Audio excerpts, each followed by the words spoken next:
pessoal, sou o professor José Abraão e vamos a mais uma aula online. Hoje, a nossa 10ª aula de matemática da modalidade EJA, primeira fase, primeira etapa. Hoje nós iremos falar dos seguintes temas: manifestações culturais, situações que envolvam a divisão. Manifestações culturais. A formação do povo brasileiro. O povo brasileiro é resultado de um processo chamado de miscigenação, isto é, a mistura de várias etnias. Por essa razão, a população brasileira é classificada como multirracional. A história da composição da população do Brasil pode ser contada pelo processo de formação do país, especialmente a partir da chegada dos navegantes portugueses ao território, que mais tarde seria chamado de Brasil no ano de 1500. Como se formou o povo brasileiro? A formação dessa população miscigenada aconteceu através de diversos processos ao longo da história. Muitos povos fizeram parte do processo de formação do povo brasileiro. Foram eles indígenas, africanos, europeus e asiáticos. Isso aconteceu principalmente em razão das diferentes nacionalidades que chegaram ao país, por duas razões principais. Devido ao processo de colonização, chegaram ao país e imigração. Ao chegarem aqui, juntaram-se os povos originários que habitavam a região. Eram os índios, conhecidos por indígenas. A presença indígena. Os povos indígenas são os habitantes originários do Brasil. Quando o território ainda não tinha esse nome, existiam inúmeras etnias indígenas que viviam na região e ocupavam diferentes espaços no território. Nessa época, viviam em grandes comunidades chamadas de tribos e tinham suas substâncias baseadas na utilização do que era provido pela natureza. Se alimentavam através da caça, da pesca e colheita de alimentos. Estima-se que aproximadamente 3 milhões de indígenas habitavam a região no momento da chegada dos portugueses. De acordo com a FUNAI, Fundação Nacional do Índio, apenas 150 depois, em 1650, a população indígena já havia sido reduzida a cerca de 7.000 pessoas. Atualmente, conforme o IBGE, Instituto Brasileiro de Geografia e Estatística, a população indígena é de aproximadamente 800.000 pessoas. Os colonizadores portugueses. O primeiro acontecimento que marca o início da mistura do povo brasileiro é a chegada dos colonizadores portugueses à região brasileira, datada de abril de 1500. Ao chegarem os portugueses, depararam-se com a grande população indígena que já vivia em terras brasileiras. A chegada dos portugueses não foi um processo pacífico para a região e para os habitantes que já viviam no território, visto que os colonizadores se interessaram pela diversidade de riquezas naturais encontradas nas terras brasileiras. Aqui ao lado, nós temos uma representação de como foi este momento, a chegada dos portugueses com o encontro com os índios que já estavam aqui. A chegada dos africanos. O povo originário do continente africano chegou ao país por meio de um processo de escravidão. A partir do século XVI, os africanos foram retirados de seus países, escravizados e trazidos ao território do Brasil pelos europeus, para trabalhar principalmente nas plantações de café e cana-de-açúcar, que começaram a ser cultivadas. Muitos escravos também foram obrigados a trabalhar na extração em minas de ouro.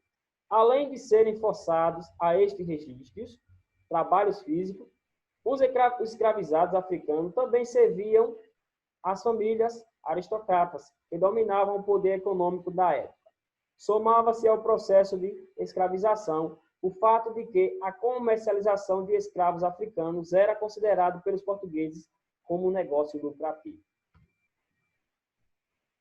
Os povos africanos foram escravizados depois de tentativas frustradas de escravidão dos povos nativos do país, que tanto quanto puderam resistiram às tentativas portuguesas do trabalho forçado. Entretanto, é importante saber que no período inicial da colonização, os indígenas também fizeram inúmeros trabalhos forçados. A escravidão só foi abolida no país em 1888, por meio da assinatura da Lei Áurea. Ainda que sua chegada ao país tenha sido pelo violento processo de escravidão, os hábitos trazidos pelos povos africanos são um dos mais fortes influências da cultura do país, sendo fundamentais no processo de formação da população.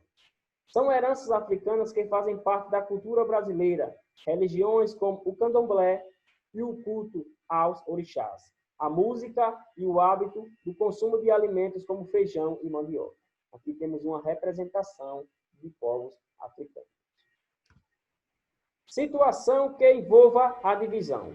A divisão é a operação matemática utilizada para separar os elementos de um conjunto em conjuntos menores, ou seja, repartir uma quantidade em partes iguais.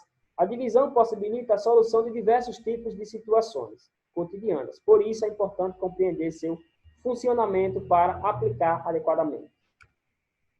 Supondo que você tenha 6 balinhas e seu desejo é dar um pouco para cada um de seus 2 amigos.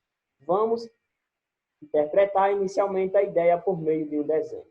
Observe aqui esse desenho. Eu tenho 6 balinhas. Se agruparmos as balinhas de 2 em 2, cada um das pessoas receber a mesma quantidade. Por exemplo, a pessoa 1 recebe 2 bolinhas azul, a pessoa 2 recebe 2 verdes e a pessoa 3 recebe 2 amarelas. Veja que acabamos de fazer foi dividir 6 balas para 3 pessoas e encontramos 2 como resposta. Ou seja, a resposta da divisão é 2. Para representar uma divisão, vamos utilizar o método da chave. Preste atenção. Observe que nós temos aqui 6 dividido por 3, obtém-se 2. 2 vezes 3 é igual a 6. 6 menos 6, resta-se 0. O 6 é o dividendo, o 3 é o divisor, o 2 é o quociente e o meu resto é 0. Eu posso dizer que posso tirar a prova dessa conta fazendo o seguinte: dividendo, que vai ser o 6, nesse caso, é igual ao divisor vezes o quociente mais o resto. O divisor é 3, nesse caso, o quociente é 2. 3 vezes 2, 6. 6 mais 0, 6. Portanto, essa conta está correta. E a divisão realmente é 2. Christian quer repartir 69 figurinhas entre 8 amigos. Cada amigo receberá o mesmo número de figurinhas. Quantas figurinhas ele dará a cada amigo? Quantas figurinhas sobrarão? Fazendo a seguinte divisão. 69 dividido por 8, obtém-se 8. Por quê? 8 vezes 8, 64. 64 para 69, resto 5. Cada um receberá 8 figurinhas e sobrarão 5 figurinhas. Ok? Fiz a divisão. Caso você tenha ficado com dúvidas em relação ao conteúdo abordado na nossa aula, você pode estar entrando em contato com o professor ministrante da aula com o seguinte número que está aqui na sua telinha. Ok? Não fique com dúvida. Caso tenha dúvida, mande mensagem para o professor e tire sua dúvida. Vamos revisar nossa aula de hoje. Iniciamos a aula falando de manifestações culturais, situações que envolvam a divisão. Em seguida, dentro do tema manifestações culturais, eu trouxe um tema bem interessantíssimo, a formação do povo brasileiro, onde falamos de quê? Dos índios, dos portugueses, dos escravos, certo? Dentro dessa temática, nós conhecemos como se formou o povo brasileiro, a presença indígena, os colonizadores portugueses e a chegada dos africanos. E, por fim, fizemos um grande relato e um grande conhecimento em relação a situações que envolvam a divisão no nosso dia a dia. Vamos ao nosso desafio de hoje. Na sala de aula, há 24 estudantes. Se forem feitas equipes de 6, quantas equipes serão formadas? Quantos alunos ficarão sem equipe? Esse é o desafio de hoje. Não esqueça que vocês podem estar compartilhando esse vídeo, certo? E deixando o like. Desde já, agradeço a todos pela atenção. Fiquem todos com Deus. Até a nossa próxima aula online. Grande abraço!